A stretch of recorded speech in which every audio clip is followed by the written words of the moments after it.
Pada malam itu juga, raja tidak dapat tidur. Maka bertitahlah Baginda membawa kitab pencatatan sejarah, lalu dibacakan di hadapan raja.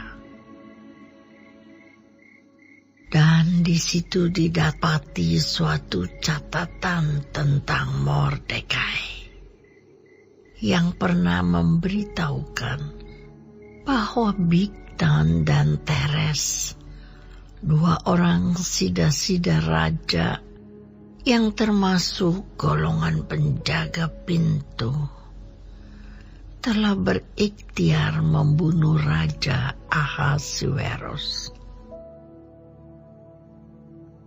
Maka bertanyalah raja, kehormatan dan kebesaran apakah yang dianugerahkan kepada Mordekai oleh sebab perkara itu?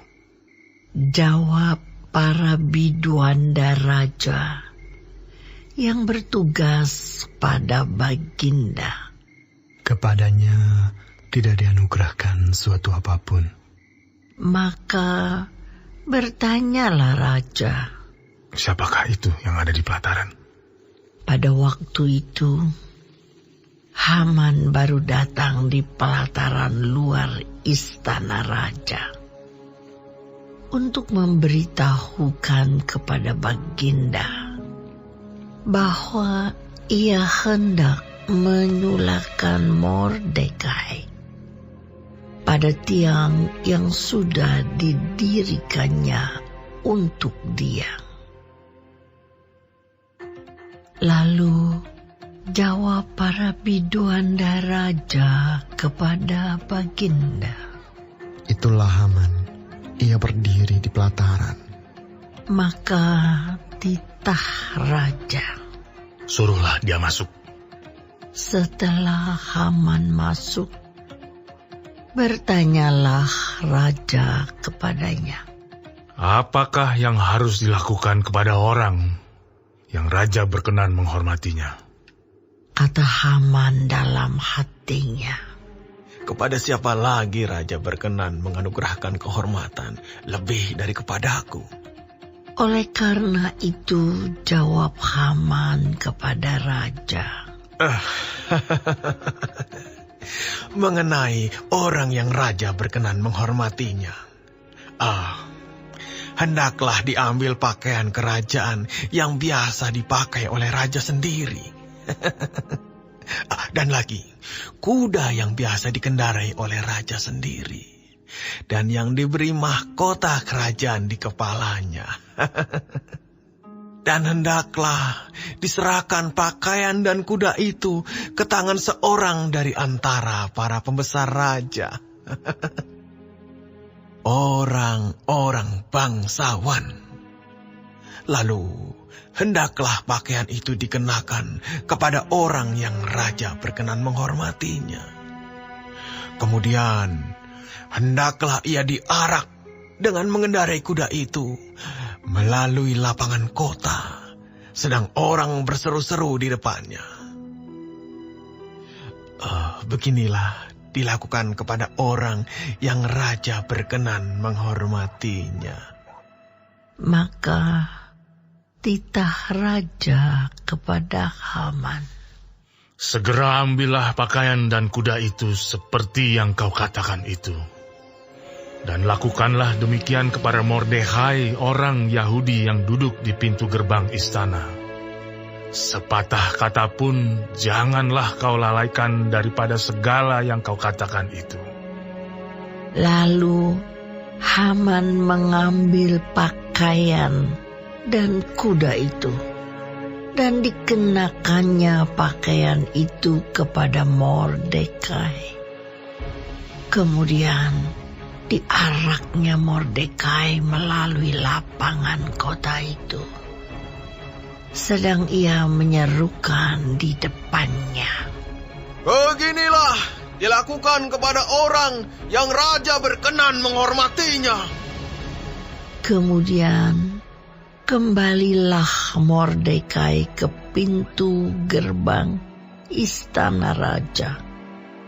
Tetapi Haman bergesa-gesa pulang ke rumahnya dengan sedih hatinya dan berselubung kepalanya. Dan Haman menceritakan kepada Zeres istrinya dan kepada semua sahabatnya apa yang dialaminya. Maka kata para orang arif bijaksana dan Zeres istrinya kepadanya, "Jikalau Mordekai, yang di depannya engkau sudah mulai jatuh, adalah keturunan Yahudi, maka engkau tidak akan sanggup melawan dia. Malahan, engkau akan jatuh benar-benar di depannya." Selagi mereka itu bercakap-cakap dengan dia, datanglah sida-sida raja, lalu mengantarkan Haman dengan segera ke perjamuan yang diadakan oleh Ester.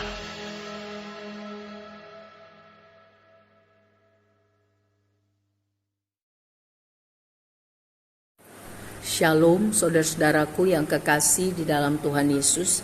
Puji Tuhan kalau hari ini kita masih diberi kesempatan hidup dan dapat mempelajari firman Tuhan, patokan kehidupan dari Ester pasal ke-6. Kalau kita membaca sekilas, kita tentu akan berpikir bahwa semuanya ini kebetulan. Kebetulan Ester jadi ratu, kebetulan identitas keyahudiannya belum terungkap. Kebetulan Mordekai mendengar rencana pemberontakan dua sida-sida. Kebetulan dia berhasil menggagalkannya. Kebetulan malam hari itu Raja Ahasveros tidak bisa tidur. Kebetulan raja itu membaca kitab catatan sejarah tentang jasa Mordekai dan dicatat Mordekai belum pernah menerima penghargaan atas jasanya membongkar komplotan yang mau memberontak terhadap raja. Terlalu banyak kebetulan, saudara. Sebetulnya bukan kebetulan, tetapi Allah turut bekerja untuk mendatangkan kebaikan bagi orang-orang yang sungguh-sungguh hidup mengasihinya dan yang hidup berjalan sesuai rencananya. Apa yang terjadi kemudian sangat di luar dugaan Haman. Dia sudah memikirkan untuk menyulahkan Mordekai, tapi kita akan lihat besok apa yang terjadi. Jadi tidak seorang pun sanggup melawan Tuhan. Tuhan menyertai umatnya. Kalau saat ini kita merasa sedang susah, sangat terjepit, ingatlah, jangan putus asa. Tuhan yang kita sembah berdaulat dan berkuasa. Bagian kita adalah tetap percaya kepada Tuhan dengan segenap hati dan lakukan bagian kita sebaik mungkin. Tuhan menyertai orang-orang yang sungguh-sungguh percaya kepadanya dan yang sungguh-sungguh melakukan tugas tanggung jawabnya. Seperti yang kita pelajari hari ini, Mordekai, Ester, Tuhan pembelanya. Semangat saudara, Tuhan Yesus memberkati.